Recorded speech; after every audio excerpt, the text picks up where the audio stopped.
same ring gauge size as the Woody, just a lot shorter, and that is called the Big Johnny. I should probably get myself a Big Johnny. You should. As like a preparation.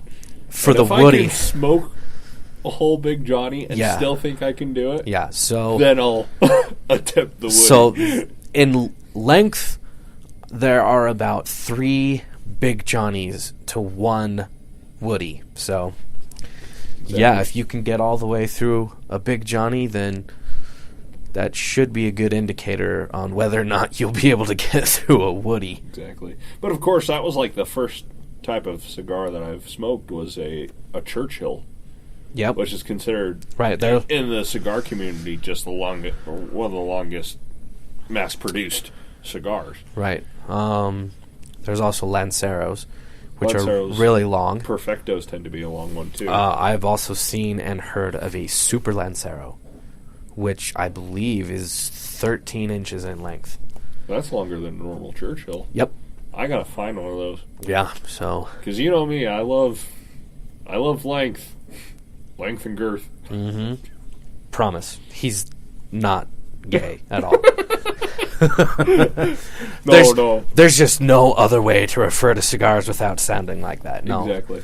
So, say the rating system of cigars. What would you rate Leaf by Oscar, or the Maduro, I should say? From Leaf by Oscar? From Leaf by Oscar. I would rate this.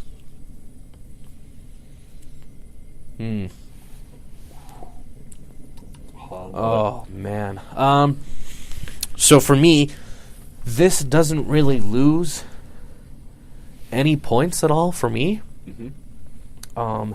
The band on them is made out of what looks like recycled / handmade paper, and it's nice dark in color, and it's nothing super fancy, and it looks nice.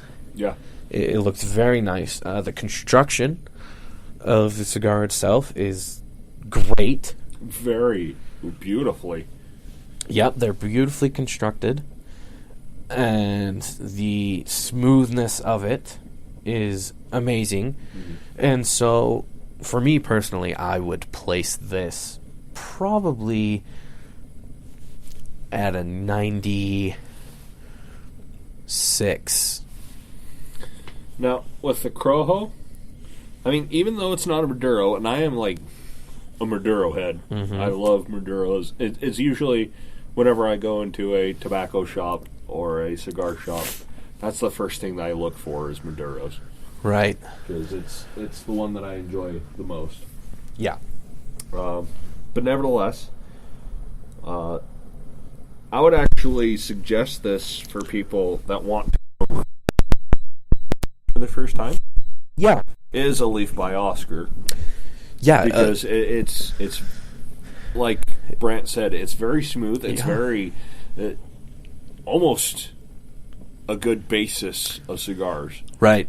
Like, this is how cigars should at least start in their tasting or their ways. Yeah, it would be a great beginner cigar. I would put the Corojo at the same thing as a 96. You would also say a 96. Like, it's definitely something that I would actually look for at when I go to a cigar shop. Because I'll look for a Leaf by Oscar to actually buy myself a Leaf by Oscar, and then maybe some other stuff, especially late when we're shopping for this podcast as well, stuff to try for you guys and give you a thing. Yeah.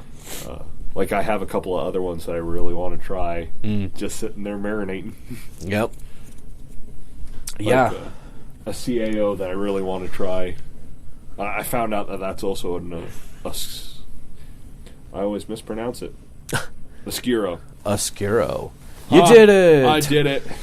Yay! So, eventually that's going to be out there on one of these podcasts soon, is the Oscuro cigar, the Brasilia CAO. Right. But nevertheless. But I'm halfway through mine. And I guess as a mid-stick review for myself. Yeah, I'm halfway through mine as well. This might be like one of the ones that I wind up smoking closest to my fingers. Oh, yeah. I definitely am always able to get really far down when I'm smoking a leaf by Oscar, just because of the great consistent smoothness of them. Exactly. They just, and the consistency of the flavor profile throughout the whole thing just does not change a whole lot. So I am pretty much the same as you, halfway down, and Yeah, I'm still a little bit, like a hint longer. still getting that nice leatheriness. I wonder if, Still getting that bit of cocoa in there. besides the Big Johnny, if they make like Churchill or like other sizes or stuff like that. Because I've only seen this style of leaf by Oscar. Oh, have you? Yeah. I wonder if they make like They or do. torpedoes even. They have some other ones, and I'll have to show you sometime. But Yeah. Definitely look for this in your tobacco shop. yeah, yeah. If they don't have it in your tobacco shop or that, Or your you cigar can even shop. talk to them and say, "Hey, Yep. when do you think you might get it in?" Yeah. Or if you're willing to fork out the money and get it ordered, they can probably order you a box. yeah. Or just get online yourself. There's several, websites that you can go to TNT order these Cigars from. will have them Yep. And then most of the time. yeah. So yeah. Anyway, this Cigars International. I know a lot of cigar places give like a bad rep to Cigar International, saying that it's like the Walmart of cigars. But right. if you think about it, they have a shit ton of cigars for sale on Cigar International. They do. They have a giant selection. But So- so anyway, with this mid-stick review, like I said, still got the consistent smoothness and flavor in there, the leather, the cocoa, and now there's kind of sort of a developing light woodiness to it as well, mixed in with that leather and cocoa. Alrighty. Well, I think we're... How about yours? You didn't Oh, do a mid-stick review. That's right. I was halfway through a mid-stick review, wasn't I? Well, you were about to start one, so what do you got on yours? I'm definitely getting a more leathery taste to it. Okay. But it still has that savory. I'm getting a little bit more of the notes of that apple cider vinegar. Wow. And I'm actually surprised on that one. And I know you've smoked a corojo before. I don't know if you've gotten that.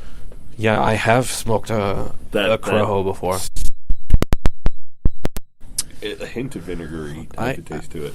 I don't know that I got the vinegariness, but I can maybe remember getting a bit of that appleiness, maybe Yeah. more like an apple woodish Maybe more of that sense. type of a flavor. Maybe it's because it's that savory along with that apple wood that it kind of gives my mind to like an apple cider vinegar. Yeah.